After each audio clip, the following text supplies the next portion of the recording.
दोस्तों हम सभी जैसे जानते हैं कि हाल ही में हमारी जो बोर्ड एग्जामिनेशन 2025 की जो टाइम टेबल है वो आ चुकी है और इससे हमें ये अंदाजा आ गया है कि हमारी जो बोर्ड एग्जामिनेशन होने वाली है वो आपकी 21 फेब से क्या शुरू होने वाली है। हालांकि अगर मैं बात करूं 21 फरवरी को जो एग्जामिनेशन होने वाली है वह आपके हिंदी और मराठी, जिनका भी फर्स्ट लैंग्वेज हिंदी या फिर मराठी है, उनकी एग्जामिनेशन होने वाली है। अब यहाँ पे इससे थोड़ा हटके मैं बात करूंगा हमारे सब्जेक्ट की। अगर मैं अपने सब्जेक्ट की बात करता हूँ तो उसकी जो एग्जामिनेशन आई गेस 1 मार्च को होने वाली है, जहां पे सेमी इंग्लिश वालों की भी या फिर अगर मैं बात करूं आपकी इंग्लिश मीडियम वालों की, दोनों की एग्जामिनेशन उस दिन क्या होने वाली। अब यहाँ पे अगर मैं बात करूं तो गिन चुन के हमारे पास कुछ ही दिन बचे हुए हैं, तो इन कुछ दिनों में हमें किस तरीके से प्रिपरेशन करनी चाहिए जिससे कहीं ना कहीं हमारे बोर्ड एग्जामिनेशन में एक अच्छा खासा हम स्कोर कर सके, इस चीज के बारे में आज मैं बात करने वाला हूँ। सबसे पहली चीज मैं बता दूं कि इंग्लिश के लिए आज सच कोई स्ट्रैटेजी नहीं होती, बस कुछ चीजें हैं जो आपको फॉलो करनी पड़ती है। अगर आपने वो चीज फॉलो कर ली तो फॉर श्योर आप एग्जामिनेशन में एक अच्छा खासा मार्क्स का स्कोर क्या करने वाला हूं। अब यहाँ पे मैं आपके पास एक पेपर लेकर आ चुका हूँ। इस पेपर के हेल्प की मदद से मैं आपको एक एक चीज बताऊंगा। अब सबसे पहली चीज में अगर मैं बात करूं, मैं स्टार्टिंग से नहीं करूंगा, मैं स्टार्ट हमेशा लास्ट से करूंगा, ठीक है, क्योंकि वेटेज वहां पे ज्यादा है। सबसे पहली चीज मैं बात करूं, देखो अब क्वेश्चन नंबर 7 की बात करता हूं जो हमारा सेक्शन 6 है जिसमें क्रिएटिव राइटिंग दिया। अब यहाँ पे आप देख सकते हो कि हमारे पास ऑप्शन क्या अवेलेबल है। We have option expansion of idea और रिपोर्ट राइटिंग। अब हमारे पास ऑप्शन ये कि हम सबसे पहली चीज क्वेश्चन नंबर 7 में ए में, ठीक है, या तो हम क्वेश्चन नंबर ए में एक्सपांशन ऑफ आइडिया अटेंड करें या फिर रिपोर्ट राइटिंग अटेंड करें।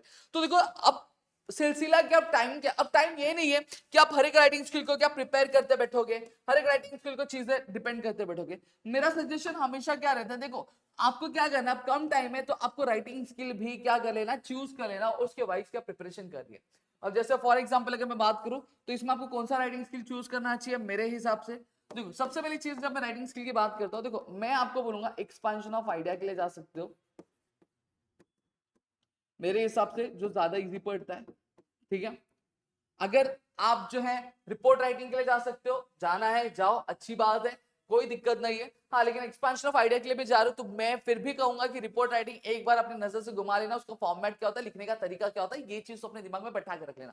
अब मैं ऐसा क्यों बोल रहा हूँ, रीजन उसके पीछे ये होता है कि रीजन कि कई बार एक्सपांशन ऑफ आइडिया में हमें प्रोवर्ब्स कुछ इस तरीके से आते हैं जिसका मतलब हमें हो सकता है कि कई बार पता ना हो, कई बार दिक्कत में हम पढ़ सकते हैं।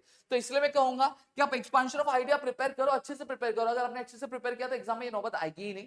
लेकिन अगर फिलहाल फिर भी अगर एग्जाम में नौबत आ जाती है तो आप क्या करो, आप रिपोर्ट राइटिंग की जो फॉर्मेटिंग है वो भी आप क्या करके देख के रख लो कि भैया लिखा किस तरीके से जाता है, चीजें हैं किस तरीके की, फॉर्मेट क्या है उसका। क्योंकि अगर एग्जाम में हो सकता है कि अगर आपको प्रोवर्ब नहीं समझ में, उसका मतलब नहीं पता हो, तो आपको सदमे में ना जाओ, आप रिपोर्ट राइटिंग में तुरंत स्विच कर सको, तो इस तरह की स्ट्रैटेजी। लेकिन आप एक्सपेंशन ऑफ आइडिया अच्छे से प्रिपेयर करोगे तब की चीजें हो जाएंगी। फिर उसके बाद अगर मैं बात करूं तो हमें क्या आता है, अब आता है राइटिंग अ स्टोरी। अब यहाँ पे दो तरह की, एक डेवलपिंग अ स्टोरी है, एक नरेटिंग एन एक्सपीरियंस है, दोनों ही एक जैसे है, ठीक है। आप डेवलपिंग अ स्टोरी अटेंड करना चाहते हो डेवलपिंग अ स्टोरी के लिए जा सकते हो, नरेटिंग एन एक्सपीरियंस के लिए जाना चाहते हो आप नरेटिंग एन एक्सपीरियंस के लिए जा सकते हो, कोई दिक्कत नहीं, कोई गिला शिकवा नहीं है दोस्तों, समझ में आ गया। इनमें से कोई भी आप अटेम्प्ट क्या कर सकते हो।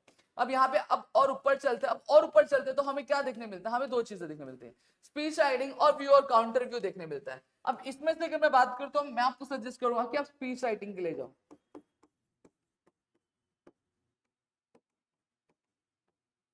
आप किसके लिए जाओगे, आप स्पीच राइटिंग के लिए जाओगे। स्पीच राइटिंग पे आपको ध्यान देना है, ठीक है, कि चीजें क्या है, किस तरीके से है, स्पीचेस रीड करो, ठीक है, उनको लिख के प्रैक्टिस करो। मैं अभी आगे बताता हूँ इनको प्रिपेयर भी कैसे करना है, ठीक है।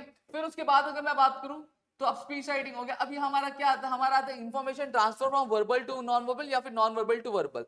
अब देखो यहाँ पे चीजें क्या होती है, verbal to non verbal, non verbal to verbal. अब ये दोनों ऑप्शन में आता है कि जहां पे आपको डायग्राम दिया रहेगा आपको पैराग्राफ लिखना रहेगा, जहां पे आपको पैराग्राफ दिया रहेगा डायग्राम लिख बनाना रहेगा।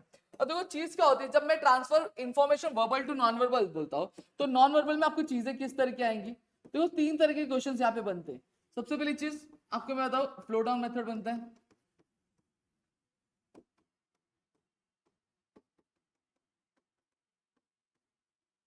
ठीक है। दूसरा जो हमारा बनता है वो आपका पाई चार्ट बनता है, ठीक है। तीसरा जो हमें क्वेश्चन आता है टेबल वाला क्वेश्चन आता है, जहां पे टेबल में कुछ क्वेश्चन दे रहेगा और हमें करना रहेगा। तो इस तरह के क्वेश्चन आते हैं। अब चीजें डिसाइड कौन से बेसिस पे करनी है, देखो कभी जो फ्लो डाउन मेथड आता है तो फ्लो डाउन मेथड में जो स्टूडेंट्स होते हैं कभी कभी कंफ्यूज हो जाते हैं और चीजें प्रॉपर्ली कर नहीं पाते। और एक चीज है कि अगर आप from verbal to non verbal जाते हो, अगर आपने गलती की थोड़ी भी और डायग्राम गलत बना दिया तो वहां पे आपको एक भी मार्क्स नहीं मिलता और आपको सीधा सीधा अगर मैं बात करूं 0 मार्क्स क्या मिल जाता है। तो अगर आपके एग्जाम में आपको क्वेश्चन में आ गया फ्लो डाउन मेथड बनाने के लिए आ गया तो एक बार सोचना, अगर चीजें बहुत परफेक्ट होंगी तभी जाना वर्बल टू नॉन वर्बल, नहीं तो नॉन वर्बल टू वर्बल के लिए चले जाना। वहां पे अगर थोड़ा बहुत भी गलत हो तो कुछ ना कुछ मार्क्स तो देगी। लेकिन अगर एग्जामिनेशन में पाई चार्ट आता है और टेबल बनाने के लिए आता है तो ये बहुत ईजी होता है। ठीक है, अगर आपने इसको अच्छे से प्रैक्टिस कर ली तो आपकी चीजें बहुत आसान होती है और अच्छे से आप चीजों को क्या कवर भी कर लोगे। ठीक है, तो अगर वर्बल टू नॉन वर्बल में अगर पाई चार्ट या फिर टेबल वाले टेबल टाइप के क्वेश्चंस आते हैं तो आप क्या करो, इसके लिए जाओ, आप आराम से स्कोर करोगे, अच्छे से आराम से अच्छे से मार्क्स क्या स्कोर करोगे। लेकिन अगर आपका यहाँ पे क्या होता है कि अगर फ्लो डाउन मेथड आता है तो मेरा सजेशन रहेगा कि आप verbal to non verbal to verbal वाले क्वेश्चन में जाना। तो ये चीज है, ये आपके एग्जाम में ही आपको समझ में आएगी कि आपको क्या करना है क्या नहीं करना है। यहाँ पे मैंने आपको एक तरीका बता दिया बस। ठीक है, ये हो गया। फिर अब आता है लेटर राइटिंग वाला। अब लेटर राइटिंग में दो तरीके की लेटर राइटिंग है, एक फॉर्मल लेटर, एक इनफॉर्मल। मेरा सजेशन रहेगा फॉर्मल लेटर के लिए जाना। फॉर्मल लेटर के लिए इसलिए बोलता हूँ क्योंकि इसमें मार्क्स जो रहते हैं वो हमें ज्यादा मिलते हैं दोस्तों। क्या मिलता है, हमें ज्यादा मिलता है। अगर आपने ये चीजें की तो फॉर्मल लेटर में आपको मार्क्स भी ज्यादा मिलता है, चीजें आपकी अच्छी भी होती है। समझ में आ गया। तो ये कुछ राइटिंग के लिए एक्सपेंशन ऑफ आइडिया के लिए आपको प्रिपेयर करना है, स्पीच राइटिंग के लिए आपको प्रिपेयर करना है, verbal to non verbal, non verbal to verbal के लिए प्रिपेयर करना है, और एक फॉर्मल राइटिंग के लिए प्रिपेयर करना है। अगर आपने इतनी चीजें अभी आपके एग्जाम के पॉइंट ऑफ व्यू से आपको इतनी चीजें ध्यान रखनी है, और डेवलपिंग अ स्टोरी और नरेटिंग एन एक्सपीरियंस, मतलब सिर्फ आपको 5 क्वेश्चन जो है इन पे अब तगड़ा ध्यान देना है कि आपको एग्जाम में यही चीजें अटेम्प्ट करना है। आपको सारी चीजें प्रिपेयर करने की जरूरत नहीं है। ये 5 चीजें, इन 5 चीजों को अच्छे से कर लिया तो आपका जो 25 मार्क्स के आसपास की जो चीजें यहीं पे फिक्स हो जाती है। ठीक है, फिर उसके बाद आप ऊपर चलते हैं। अब जब मैं ऊपर जाने की बात करता हूं तो हमें क्या देखने मिलता है, अब हमें आता है अनसीन पैसेज आता है। अब इसके बारे में मैं एक ही बार में बात करूंगा और पोएम वाले बात क्या था। अब पोएम की पहले मैं बात करता हूं। जब मैं पोएम की बात करता हूं तो देखो पोएम में हमें क्या देखने मिलता है, पोइट्री सेक्शन है। अब टोटल हमारे टेक्स्ट बुक में अगर मैं बात करूं हमारे पास 8 पोएम्स है। ठीक है, अब इन 8 पोएम्स में अगर मैं बात करूं तो हमें एग्जाम में 2 पोएम आने वाले हैं, और वो 2 पोएम कोई भी हो सकता है दोस्तों। ठीक है, अब ये 2 पोएम आएंगे किस तरीके से, एक पोएम जो होगा, एक पोएम में हमें एक्टिविटी वाले क्वेश्चंस आएंगे जहां पे हमें कुछ पर्टिकुलर टाइप के क्वेश्चंस दिए रहेंगे, पोएम का एक्सट्रैक्ट दिया रहेगा, स्टैंजा दिया रहेगा, और हमें क्या करना रहेगा, क्वेश्चन सॉल्व करना रहेगा। जो दूसरा टाइप रहेगा वो रहेगा हमारे अप्रिसिएशन के लिए। अप्रिसिएशन की अगर मैं मेरी वीडियो की बात करूं तो अप्रिसिएशन की one of the easiest trick वाली वीडियो मैंने YouTube पे बनाई हुई है, आप जाके चेकआउट करें। अगर आप वो मेरा तरीका फॉलो करते हो आप आराम से यहाँ पे चीजें स्कोर कर लोगे। और अप्रिसिएशन एक जो मिथ है ना कि भैया अप्रिसिएशन इतने पेज का होना चाहिए, ये होना चाहिए, वो होना चाहिए, बहुत डिफिकल्ट है, कुछ भी डिफिकल्ट नहीं है। अगर आप चीजें मेरे वाइज आते हो, आप प्रॉपर फॉर्मेट में लिखोगे, चीजें अच्छे से लिखोगे और चीजें क्लियर भी कर लोगे। अप्रिसिएशन को लेकर एक चीज जो है डर है, मैं आपको क्लियर कर दूं। देखो अब मैंने बताया कि पेपर 2 तरीके के होंगे, एक हमारे हायर लेवल वाले मेरे दोस्तों के होंगे और एक लोअर लेवल वाले के दोस्तों के होंगे। अगर आप एक हायर लेवल वाले बंदे हो तो आपका जो अप्रिसिएशन होना चाहिए वो पैराग्राफ फॉर्मेट में होगा। ठीक है, वहीं अगर आप मेरे लोअर लेवल वाले बंधु हो तो आपका जो रहेगा वो पॉइंट वाइज होगा। हालांकि जब मैं इसके ऊपर एक डिटेल वीडियो बनाऊंगा तो उस डिटेल वीडियो में इन सभी चीजों के बारे में बात तो जरूर करूंगा। ठीक है, इन सारी चीजों के बारे में बताऊंगा कि क्या चीजें हैं, किस तरीके है, कि कैसी चीजें हमें क्या करनी चाहिए। ठीक है, तो ये पोएम आपको करना है। अब इसकी प्रिपरेशन कैसे करनी है, ये वाले अप्रिसिएशन की तो मैंने बता दी। अब एक्टिविटी वाली प्रिपरेशन कैसे करनी है, आपके पास कुछ रेफरेंसेस बुक है। सबसे पहली चीज, हर एक पोएम का जो मीनिंग है, ये मीनिंग आपको समझ लेना चाहिए। ये पोएम का मीनिंग आपको समझ लेना चाहिए कि जब तक आपको पोएम का मतलब नहीं पता होगा, पोएम के मीनिंग्स नहीं पता होंगे तो आपके लिए बहुत अड़चन वाला काम करेगा, बहुत डिफिकल्टी वाला काम करेगा। तो आपको मीनिंग पता होना चाहिए पोएम का। फिर उसके बाद आपके पास कोई पब्लिकेशन हो गया, जैसे टारगेट पब्लिकेशन हो गया, नवनीत पब्लिकेशन हो गया, रिलायबल्स हो गया, ऐसे बहुत सारी मार्केट में हमारे पास पब्लिकेशन अवेलेबल है। तो आपको क्या करना, उन पब्लिकेशन में इनका क्वेश्चन दिया रहेगा। जैसे सांझा दिया रहेगा, सांझा में से किस तरह के क्वेश्चन बनते हैं उस तरह के क्वेश्चन आपको दिए रहेंगे। उनको आपको क्या करना है, उनको आपको प्रैक्टिस करना क्या चालू करना है। अगर आपने ये चीजें की, ये करने के बाद फिर 21 रहेगा, 21 की भी चीजें कुछ प्रैक्टिस करो। अगर आपने इतनी चीजें कर लिया तो आपको पोएम वाला पार्ट कवर हो जाता है।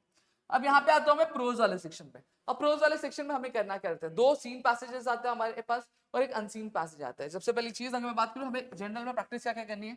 सबसे पहली चीज, हमें जो प्रोज है उन प्रोज का हमें एक रीडिंग मान लेना है कि बेसिकली चैप्टर्स में दिया गया उसकी शॉर्ट शॉर्ट में एक समरी याद कर लो, स्टोरी समझ लो।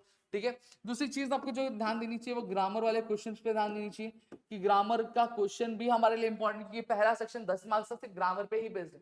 तो 10 मार्क्स आपके ग्रामर पे ही टोटल अटेम्प्टेड है, तो ग्रामर पे इक्वली ध्यान दो। ऑलरेडी मैंने इंपॉर्टेंट ग्रामर क्या होता है, कौन से टॉपिक्स हमें करने चाहिए, इसके बारे में मैंने बताया हुआ है।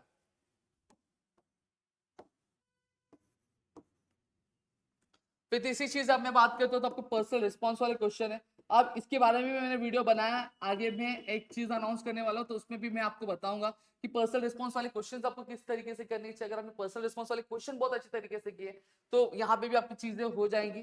फिर चौथी आती है आपकी समरी राइटिंग। समरी राइटिंग को भी लेके एक दिक्कत है कि हमारे प्यारे प्यारे जो दोस्त होते हैं उनको समरी राइटिंग नहीं आता है लिखना, कि सही तरीका क्या होता है, सही फॉर्मेट क्या होता है, ये चीज पे ध्यान देना है।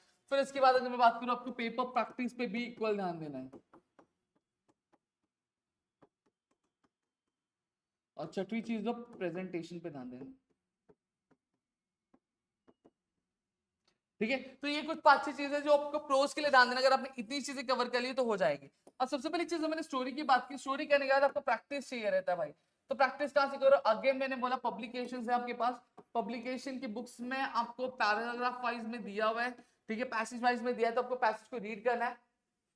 पैसेज को रीड करने आपको क्या करना है, एक एक क्वेश्चंस क्या सॉल्व करके देखना है कि आपको चीजें आ रही है कि नहीं आ रही है। और ऑलरेडी अगर मैं बात करूं, मैं प्लान कर रहा हूं कि आपके लिए 30 days 20 days 30 days 20 days challenge की सीरीज की मैं स्टार्ट करूं।